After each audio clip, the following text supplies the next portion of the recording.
делиме на по големината или диаметрот на големи или PM10, значи со големина на диаметрот од 10 микрометри и 2,5 кои се по-ризични по здравието, значи по-опасни на луѓето, затоа што се спаѓаат во групата на респирабилната фракција, значи со големина од 2,5 микрометри, респирабилна фракција е од 5 микрометри па по-ниско или по-мали димензии.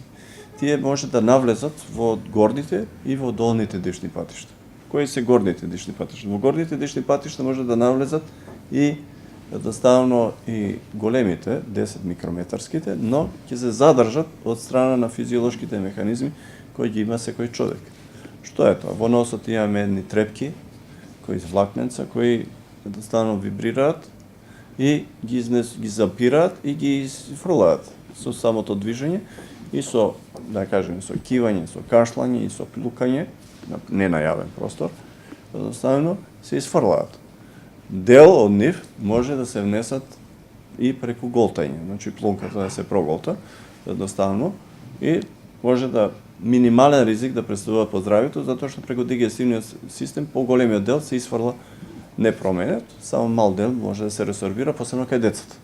Кај децата ресорбцијата е поголема во однос на возрастните. Кај возрастните само 10%, но прилика што се ресорбира, мислам што го има во гастроинтестинален тракт од овие други систем, додека кај децата тоа повеќе, околу 50%. И зависи се од составот.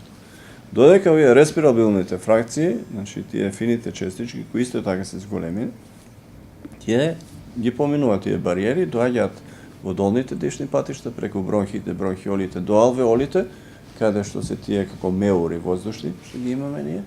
И тука е бариерата меѓу крвните садови и фактички белите дробови и преку нив може да ја помина таа бариера и да навлезат во крвните садови и да предизвикаат и други штетни ефекти, освен на респираторниот систем, значи на белите дробови, она што имаме зачестени напади кај болните од хронична обструктивна белодробна болест, тоа се хроничен бронхит, значи тие што имаат во вакви случаи имаат почести напади и малце позачестени и малце клиничката слика им е едноставно да кажам, поизразена.